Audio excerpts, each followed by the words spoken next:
toutes et à tous. Avant toute chose, permettez-moi de me présenter. Je suis l'architecte Donatien Kassé-Kaloumé de la République démocratique du Congo, vice-président de l'Union des architectes d'Afrique pour la région Centre. Je m'adresse à vous en ce jour solennel au nom du président de l'Union des architectes d'Afrique, Victor Lionel Miguel, empêché pour des raisons de santé et à qui nous souhaitons bien entendu tous une prompte et totale guérison. Étant dans la partie des vœux, il m'est agréable de souhaiter à l'ensemble des architectes de Tunisie une excellente journée nationale de l'architecture ainsi qu'un joyeux et festif anniversaire à l'ordre des architectes de Tunisie.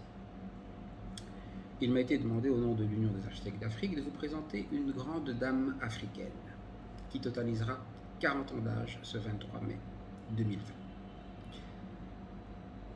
Alors, cette grande dame n'est autre que l'Union des architectes d'Afrique, qui a été inaugurée au Nigeria le 23 mai 1981 par son Excellence Alhaji Shehu Shagari, ancien président du Nigeria, afin d'unir les architectes de tout le continent sans distinction de nationalité, de race, de religion ou de doctrine, et pour fédérer leur organisation nationale. Les avantages étant de permettre aux architectes en Afrique d'avoir une expression collective, véritablement africaine, sur des questions relevant de l'architecture, de l'environnement bâti et des activités connexes. Au départ, l'Union des architectes d'Afrique est composée de délégations de 23 pays. Aujourd'hui, elle regroupe les principales organisations professionnelles dans 41 pays, représentant ainsi plus de 50 000 architectes. Parallèlement au développement des grandes institutions intergouvernementales avec lesquelles elle entretient des relations étroites, l'Union des architectes d'Afrique est devenue une organisation non gouvernementale accomplie et un réseau professionnel incomparable d'architectes.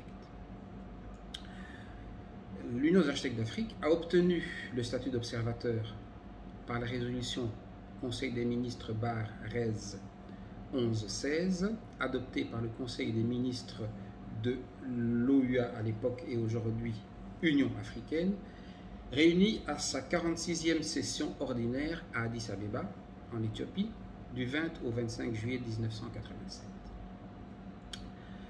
Les missions de l'UA ou EUA sont de 16 types.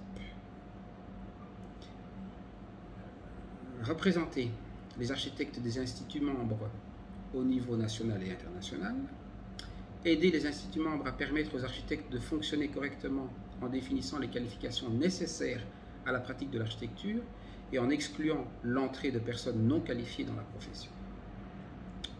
Donner tout le soutien possible à la création et à la croissance de nouveaux instituts membres là où ils sont inexistants sur le continent.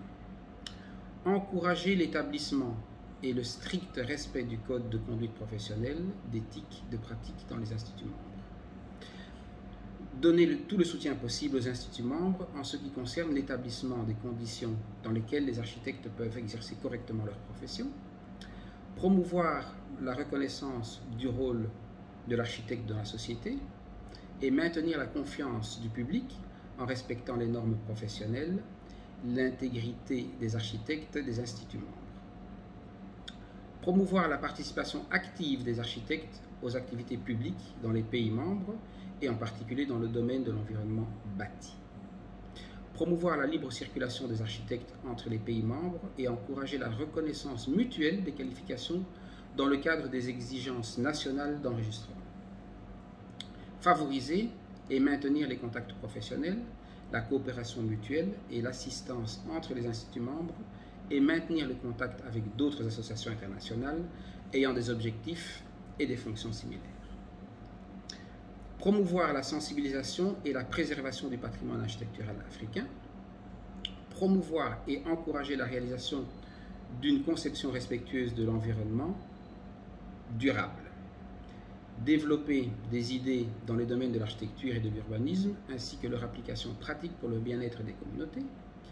Définir et redéfinir chaque fois que nécessaire le rôle de l'architecte dans un monde en mutation, et notamment en mettant l'accent sur le patrimoine et les valeurs africaines. Promouvoir et favoriser la formation des architectes et encourager l'harmonisation de l'enseignement de l'architecture et l'accréditation des cours d'architecture. Faciliter les échanges internationaux et continentaux de formateurs, de chercheurs et étudiants en architecture.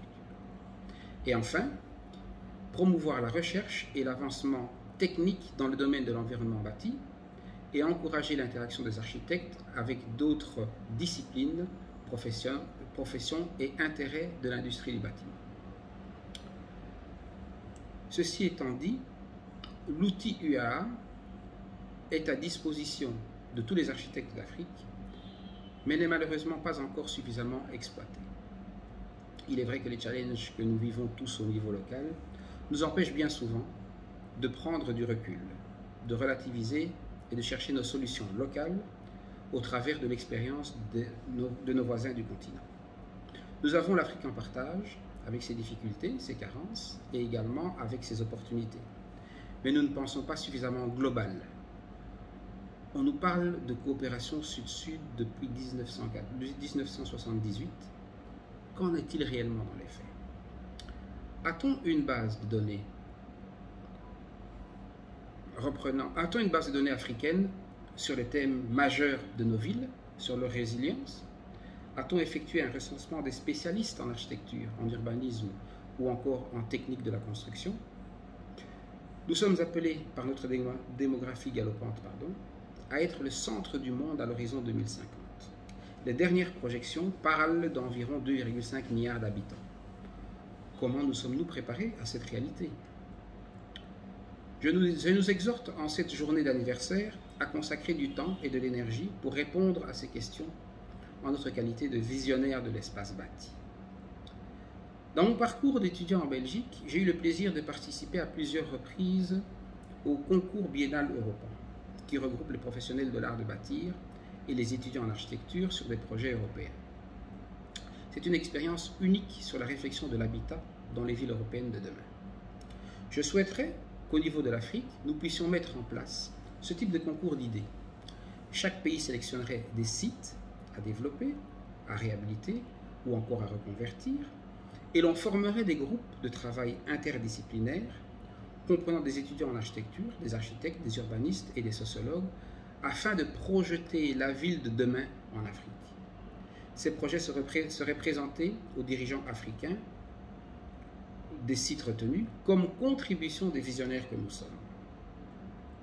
La ville est l'image vivante de l'époque que nous vivons. Comment devons-nous l'appréhender?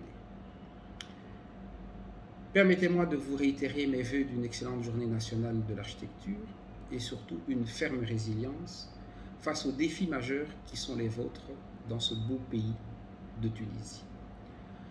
Au nom de l'Union des architectes d'Afrique, je vous souhaite encore une merveilleuse journée nationale de l'architecture et je vous remercie. À très bientôt.